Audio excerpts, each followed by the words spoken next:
मी मुकेश शिंदे आज पुन्हा एकदा आपल्या BMS न्यूज चॅनलमध्ये मी आपल्या सर्व प्रेक्षकांचं मनपूर्वक स्वागत करतो। मित्रांनो, आपल्या सर्वांना ठाऊक आहे आपल्या चॅनलची टॅगलाईन उघडा डोळे आणि वापरा डोके।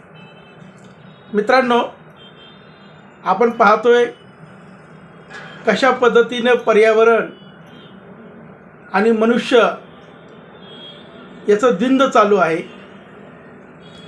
याची लढाई चालू आहे। मनुष्य हा धावाधाव करतोय, टाळं फोडतोय आणि बिबट्यापासून आमचं संरक्षण करा अशी सरकारकडे मागणी करतोय।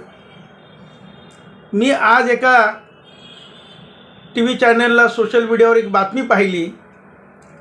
त्यामध्ये पुणे जिल्ह्यामध्ये एका ठिकाणी अनेक लोकांनी एकत्र येऊन स्वतःला पिंजऱ्यामध्ये कैद केलं आणि शासन प्रशासनाकडे अशी मागणी केली की आम्हाला वाचवा, बिबट्याच्या दहशतीपासून आम्हाला वाचवा।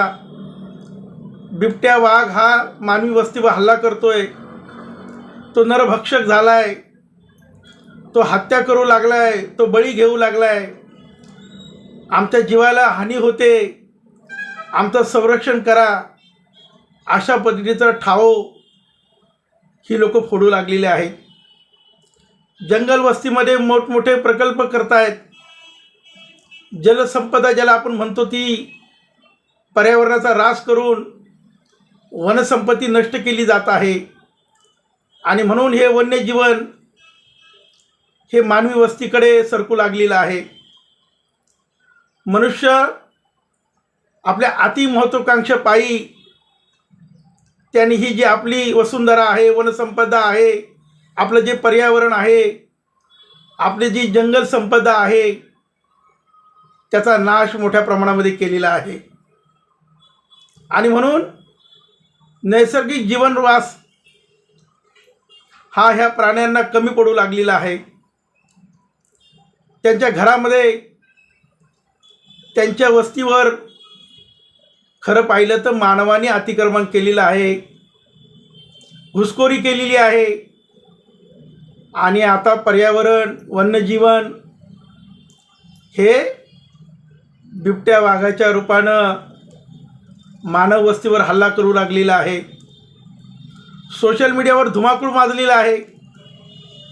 पश्चिम महाराष्ट्रात विशेषत्वानं पुणे जिल्ह्यामध्ये अनेक ठिकाणी बिबट्या वाघाने अनेक जणांचे प्राण घेतलेले आहेत। शालेय वेळापत्रकामध्ये बदल केलेला आहे। जिल्हा प्रशासन असेल, स्थानिक प्रशासन असेल, उपाययोजना करतायत, पिंजरे लावतायत आणि अशा पद्धतीने ह्या बिबट्या वाघाला पकडण्यासाठी उपाययोजना केल्या जात आहेत। राज्याचे वनमंत्री गणेश नाईक यांनी नुकताच जुन्नर, पुणे जिल्हा इथे दौरा केला, अधिकाऱ्यांना सूचना केल्या, काय उपाययोजना केल्या जातील याचा आढावा घेतला। परंतु मुळात ही समस्या का निर्माण झाली, कुठून निर्माण झाली, त्याला कोण कारणीभूत आहे याची कारणमीमांसा मात्र कोणी करताना दिसत नाही। आज हे जंगली प्राणी का हिंस्र होत आहेत, हे का मानवी वस्तीमध्ये येत आहेत आणि त्यांचा अधिवास माणसाने का संपुष्टात आणला आहे। प्रगतीच्या नावाखाली, विकासाच्या नावाखाली आपण जंगलतोड करतोय आणि पर्यावरणाचा नाश करतोय आणि म्हणून की काय आज माणसाला टाळं फोडू लागला आहे। ह्या जंगली जे प्राणी आहेत यांच्यापासून स्वतःचा बचाव करण्यासाठी धावाधाव करावं लागते आणि आजचं जे प्रतिकात्मक जे आंदोलन आहे की लोक पिंजऱ्यामध्ये कैद झालेली आहेत आणि शासन प्रशासनाला सांगतायत आम्हाला वाचवा, बिबट्या वाघ हा कधी, केव्हा, कुठे, कसा येईल आणि मनुष्यावर हानी करील अशी भयंकर अवस्था ग्रामीण भागामध्ये झालेली आहे। आणि केवळ ग्रामीण भागच नव्हे तर शहरी भागात सुद्धा, शहरामध्ये सुद्धा हा बिबट्या गस्त घालू लागलेला आहे. आणि हा बिबट्याची गस्त काय सांगते, जशात तसं उत्तर दिलं जाईल.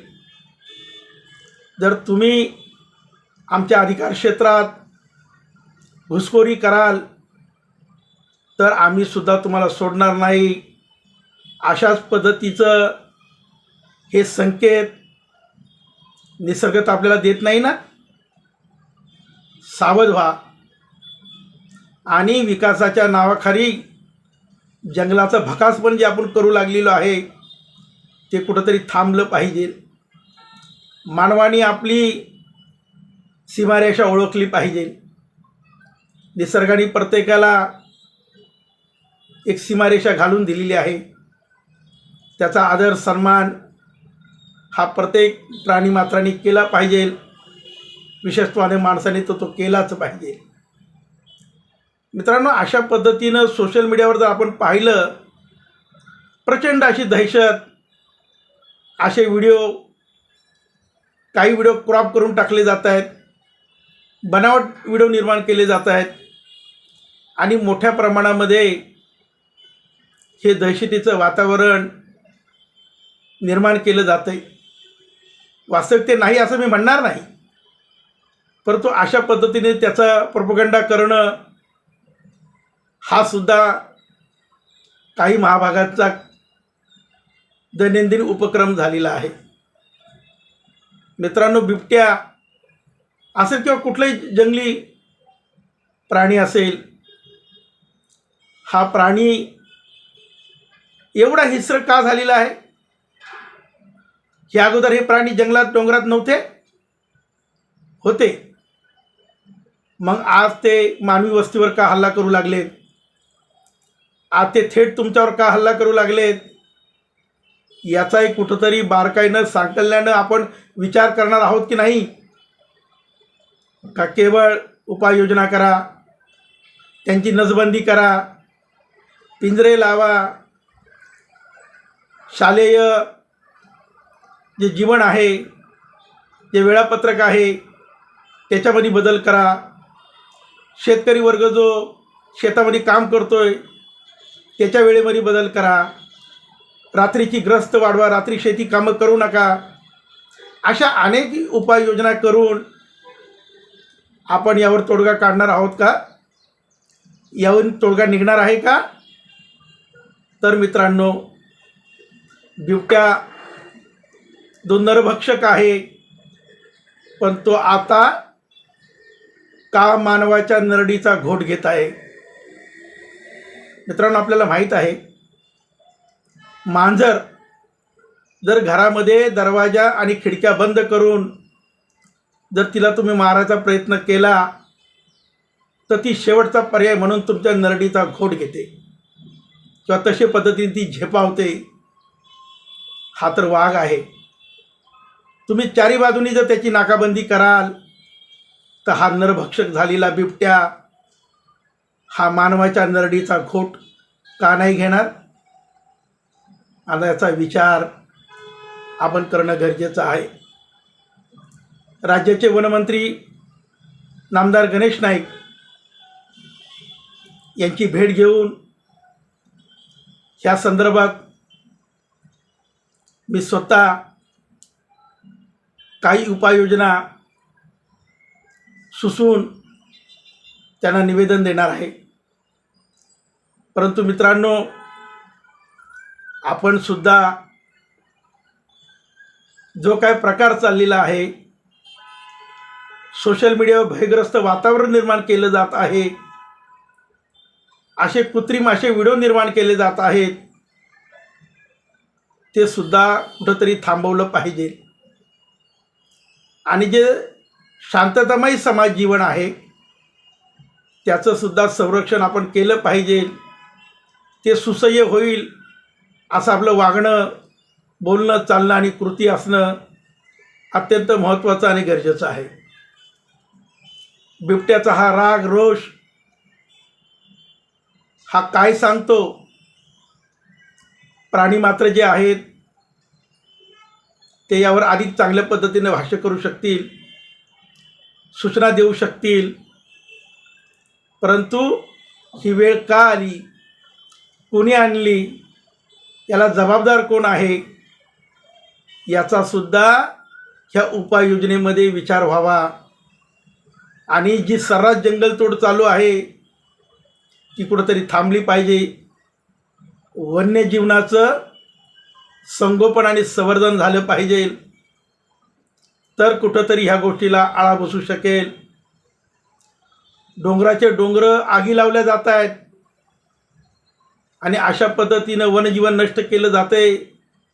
झाडांची मोठ्या प्रमाणामध्ये कत्तल केली जाते आणि प्रत्येकाच्या जीवनाची जी प्रायव्हसी आहे, मग ती वन्यजीवनाची का असेना, ती कोण नष्ट करतोय याचासुद्धा विचार व्हावा. मित्रांनो, आपण प्रत्येकानं ह्या गोष्टीचा विचार करावा आणि प्राणी मात्रावर दया करा असं आपण बोलतो, परंतु आपण कशा पद्धतीनं अतिक्रमण करतोय याचा सर्वांनी विचार करावा. यावर काय उपाययोजना केल्या जाव्यात, आपलं काय म्हणणं आहे, आपण कमेंट बॉक्समध्ये आपल्या ज्या काही प्रतिक्रिया असतील त्या सांगाव्यात. खबरदारी, काळजी घ्यावी, परंतु ही खबरदारी आणि काळजी घेत असताना आपली जबाबदारीसुद्धा ओळखावी, असंच आवाहन आजच्या हे निमित्ताने करतो. आणि ज्या पद्धतीने अफवा पसरवल्या जात आहेत त्या अफवालासुद्धा प्रतिबंध करणं गरजेचं आहे. वस्तुस्थिती जी आहे ती आहे, त्यावर शासन प्रशासन निर्णय घेईल, परंतु अशा पद्धतीनं समाज माध्यमातून अफवा पसरवल्या जातात त्यासुद्धा निषेधार्थ आहे.